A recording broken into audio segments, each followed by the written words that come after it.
오늘은 지난주일 3부 예배에 이어서 칼빈의 저항론에 대해서 살펴보도록 하겠습니다. 내용이 좀 생소하고 딱딱할 수 있겠지만 장로교의 근간이 이 저항론에 담겨있기 때문에 한 번쯤은 꼭 살펴봐야 할 내용인 줄 압니다. 우리가 젖만 먹어서는 안 되고 딱딱한 음식도 먹고 장성한 분량에 이뤄야 되겠죠. 또 저항론은 우리의 가정과 회사 등의 신앙생활 속에서 주를 위해 순종해야 할지, 성도로서 거룩성을 유지하기 위해 저항해야 할 때인지 분별하는 기준을 가르쳐주고 있기 때문에 성숙한 신앙인이 되기 위해서는 반드시 한 번 정도는 이해하고 숙지해야 될 내용인 줄 압니다. 5월 가정의 달을 맞아 많은 사람들이 다음 세대의 신앙을 물려줘야 한다고 외치고 있는 이때 우리가 꼭 물려줘야 할 신앙 유산 중에 하나가 바로 칼빈의 저항론인 것입니다. 앞으로 사무엘상 19장 전체를 중심으로 약 2, 3회에 걸쳐서 함께 살펴보도록 하겠습니다. 여러분, 춘향전 아시죠? 춘향전은 양반집 아들 이몽룡과 기생의 딸 춘향의 신분을 뛰어넘은 사랑 이야기입니다. 이 이야기에서 가장 재미있는 클라이막스 부분은 어디일까요? 사람마다 다르겠지만 대부분의 사람들이 아마도 암행어사 출두요 라는 소리가 온 동네 울려 퍼질 때, 그때를 클라이막스라고 생각하지 않을까 싶습니다. 나쁜 짓만 골라 하면서 춘향에게 수청 들라고 강요하던 이 고을 사또 앞에 과거 시험을 보러 갔던 이몽룡이 암행어사가 되어서 짠 나타나는 장면이죠.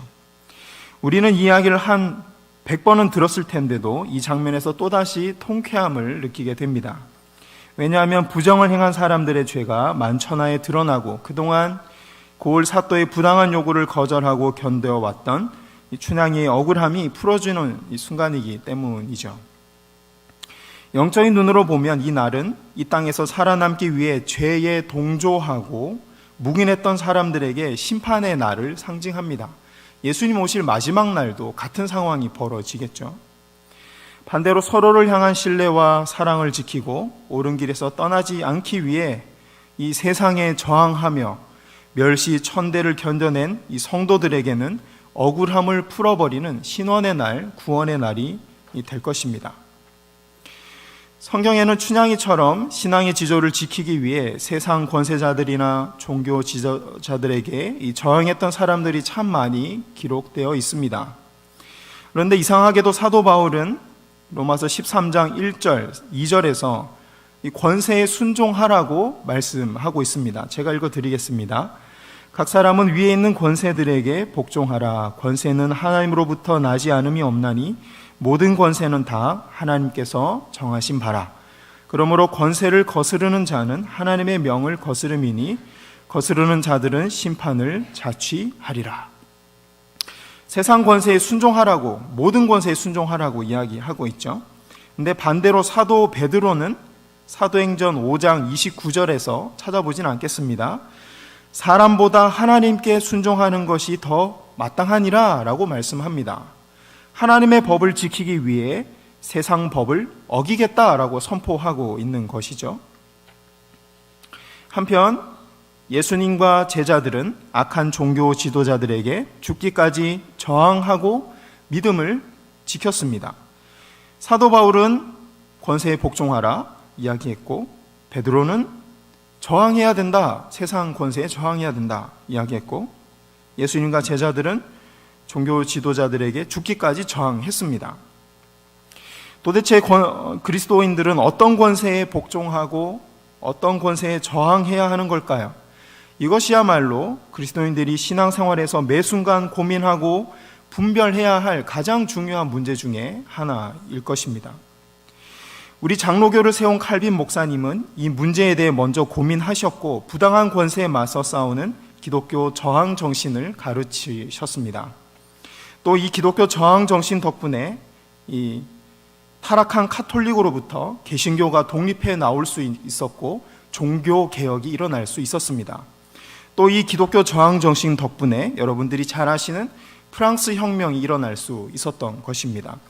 그러나 오늘날에는 기독교 저항 정신이 다루기 어렵고 민감하다는 이유로 설교 강단에서 찾아보기 어려운 주제가 되고 말았습니다.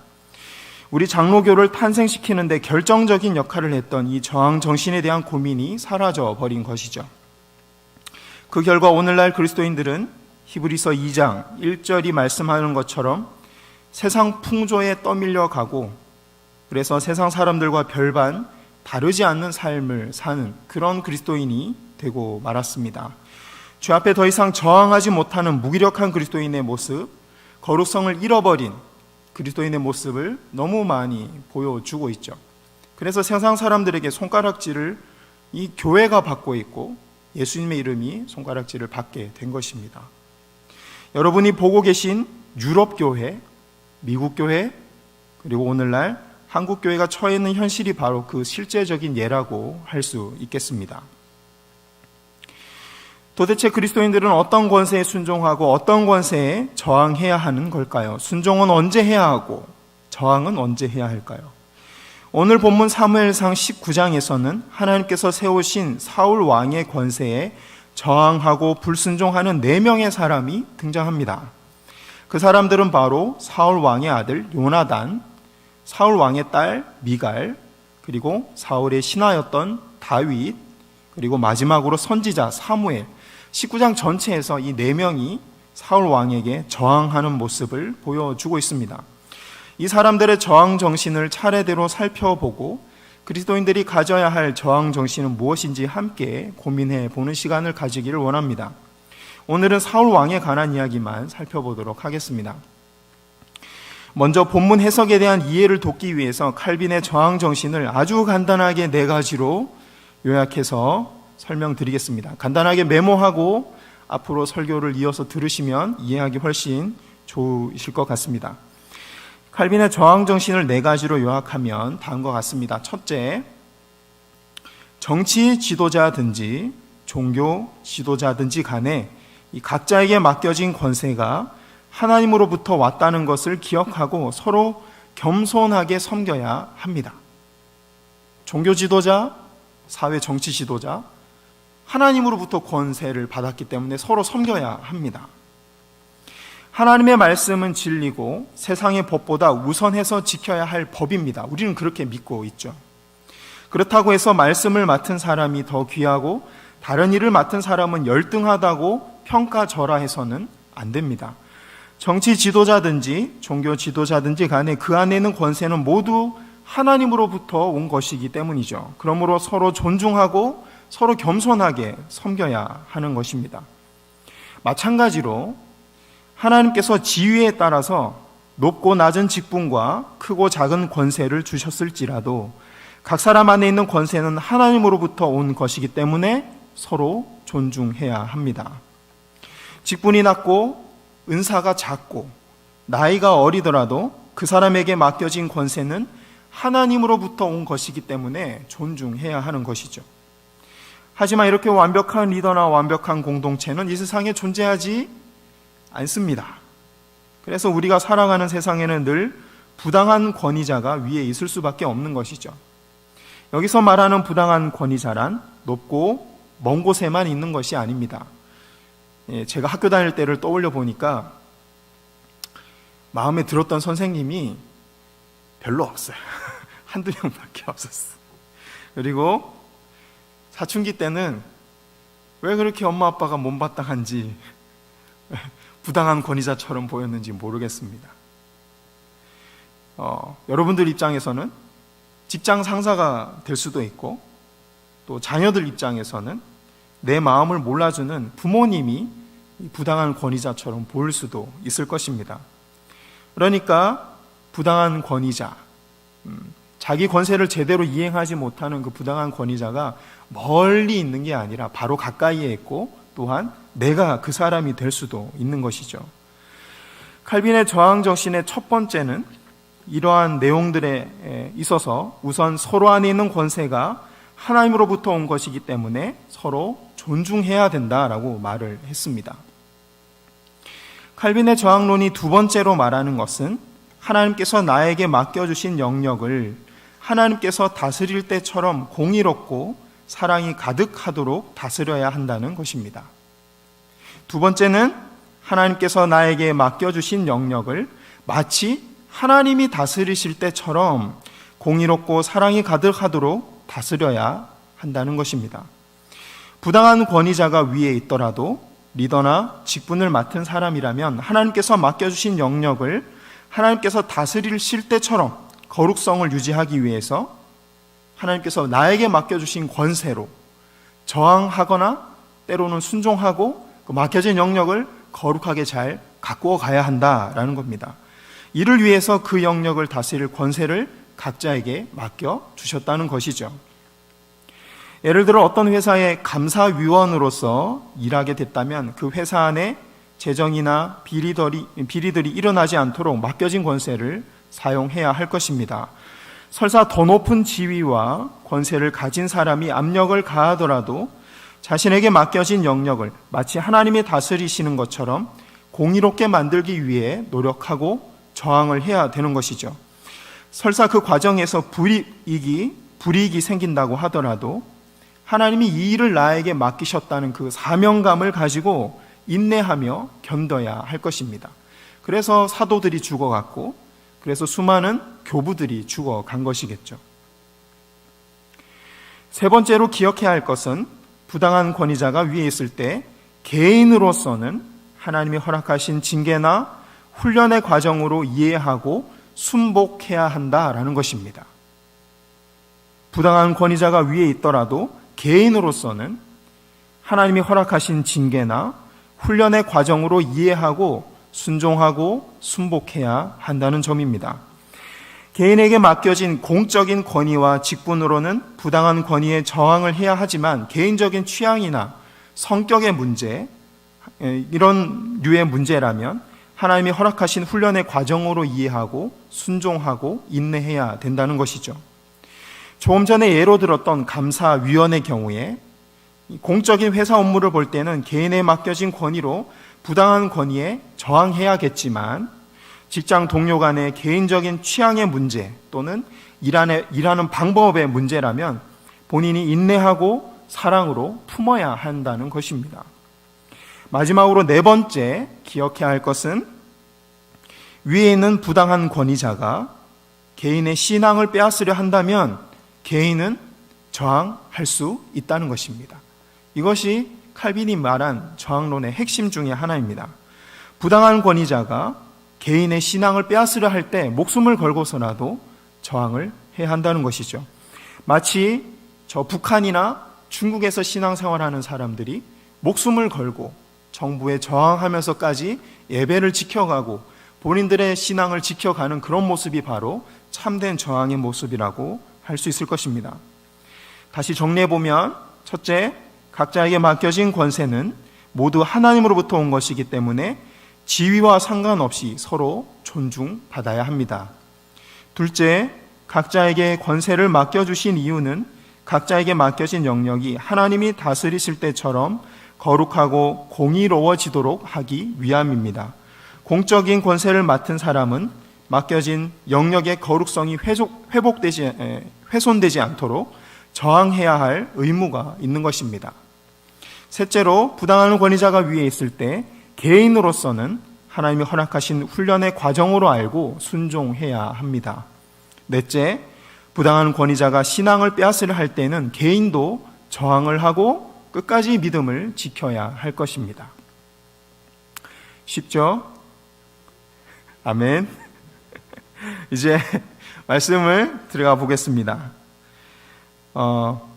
18장에서 이 사무엘상 18장 내용을 보면 사울은 그때까지만 해도 드러내지 않고 다윗을 죽이려고 했습니다. 그래서 사울은 자기 딸과의 혼인을 미끼로 다윗을 블레셋과의 전투에 내보냈습니다. 다윗이 전쟁 중에 죽기를 바랬던 것이죠. 하지만 골리앗과의 전투에서 보다시피 하나님이 다윗에게 주신 은사 중에 하나가 바로 전쟁을 잘 하는 것이었습니다. 사울의 의도와 달리 다윗은 전쟁에서 죽지 않았을 뿐만 아니라 다시 한번 큰 공을 세우게 됐습니다. 그래서 사람들은 더욱 다윗을 좋아하고 칭찬하게 됐죠. 이처럼 가는 곳마다 다윗에 대한 좋은 소문을 듣게 된 사울은 시기와 질투에 휩싸이게 됩니다. 다윗의 이름이 높아질수록 사울 자신은 하나님으로부터 버림받고 왕위를 빼앗기게 될까 걱정하고 불안감이 높아졌던 것이죠. 그러자 이제 사울은 19장에서부터 물불 안 가리고 대놓고 다윗을 죽이려고 합니다. 오늘 읽었던 1절 말씀을 보면 사울이 자기 아들 요나단과 모든 신하들에게 다윗을 죽이라는 명령을 내렸다는 것을 우리는 확인했습니다. 덕분에 다윗은 오늘 본문인 사무엘상 19장에서 4번이나 사울의 위협을 피해서 계속 도망을 가야만 했습니다. 하지만 하나님께서 적재적소에 사람을 배치하고 길을 열어주셔서 매번 다윗을 보호해 주셨죠. 여기서 오늘 우리가 주목해 봐야 할 부분은 하나님께서 사울 왕에게 맡기신 통치권을 이 사울이 어떻게 사용했는가입니다. 사무엘상 11장 등의 내용을 보면 사울 왕이 자신에게 주어진 통치권을 하나님을 위해서 사용했을 때는 나라를 다스리는 통치권이 하나님의 영적인 권세, 권위로 사람들에게 전달되었고 하나님이 주시는 감동과 담대함으로 백성들에게 전해졌습니다. 그래서 암몬 나라가 쳐들어왔지만 이스라엘 백성들은 당황하지 않고 오히려 담대함을 가지고 사울 왕을 앞세우고 전쟁에 나가서 승리할 수 있었습니다. 그 결과 사울 왕에게 주어진 통치권은 암몬과의 전투에서 크게 승리하고 하나님의 영광을 나타내는 거룩한 도구가 되었습니다. 하지만 사울 왕이 이제 와서 자신에게 주어진 통치권을 자기 자신을 위해서 사용하기 시작하자 다윗이라는 사람을 죽이는데 사용됩니다. 다윗이 하나님께 선택받고 기름 부음 받은 사람이라는 사실을 사울은 이미 알고 있었습니다. 그러므로 사울이 다윗을 죽이려는 행위는 하나님을 대적하는 행위와 다를 바가 없었던 것이죠. 비록 다윗이 사울 밑에, 사울은 왕의 권세를 받았고 다윗은 군대 장관의 권세를 받아서 사울보다 밑에 있었지만 각 사람에게 주어진 권세는 어디로부터 왔다고요? 하나님으로부터 왔다. 서로에게 맡겨진 영역을 하나님을 섬기는 마음으로 그 권세를 사용해야 되는데 사울이 하나님을 위해서 권세를 사용할 때는 사람을 구하고 백성을 구하고 나라를 지키고 하나님께 영광을 돌려드리는 권세가 되고 자리가 되었지만 이것이 자기 유익을 위하고 자기의 이익을 위하자 다른 한 영혼을 죽이는 데 사용되고 많은 백성들을 죄 가운데 빠뜨리는 데 사용되고 만 것입니다. 사울은 하나님께서 맡겨주신 통치권으로 하나님께서 맡겨주신 이스라엘 신앙 공동체를 지키고 하나님께 영광을 올려드려야 했습니다. 하지만 사울은 하나님으로부터 위임받은 통치권으로 하나님을 대적하는 지도자가 되고 만 것입니다. 만약 그 순간에 사울의 통치권에 순종하고 사울의 의지대로 다윗을 죽이려는 신하가 있었다면 그 사람도 하나님을 대적하는 자가 되고 마는 것이죠. 왕이 시켜서 어쩔 수 없었다고 변명해봤자 하나님 앞에서는 소용이 없는 겁니다. 왕에게 인정받기 위해서 살인하지 말라는 하나님의 법을 어긴 행동이며 자신이 살아남기 위해서 무죄한 다윗을 죽이는데 일조하는 살인 방조죄를 저지른 것과 다를 바가 없기 때문입니다. 오늘 말씀을 정리해 보겠습니다. 여러분들은 하나님으로부터 어떤 권세를 부여받으셨습니까? 나에게 맡겨진 영역을 하나님이 다스리시는 것처럼 거룩하고 공의롭게 잘 다스리고 계십니까?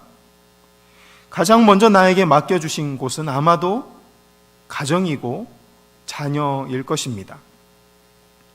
배우자가 보기에, 자녀가 보기에 나는 과연 공의로운 권위자, 하나님이 세우신 권위자가 맞습니까? 또는 직장에서 또 다른 공동체 안에서 나는 과연 하나님께서 맡겨주신 영역을, 하나님께서 맡겨주신 권세를 정말 주님을 위해서 제대로 사용하고 계십니까? 오늘 말씀을 기억하고 일주일 동안 나에게 맡겨진 권세와 권위를 하나님을 위해 잘 사용해 보시기 바랍니다. 그때 나에게 맡겨진 그곳에 하나님의 공의와 거룩이 회복되기 시작할 것입니다. 그런 열매가 맺힐 때 회개하기 위해서 예배에 참석하는 어린아이 신앙에서 벗어나서 하나님께 영광스러운 열매를 올려드리고 감사드리기 위해서 예배에 참석하는 성숙한 신앙에 이르게 될 것입니다. 우리 모두가 이런 믿음에 이를 수 있기를 소망합니다. 기도하겠습니다.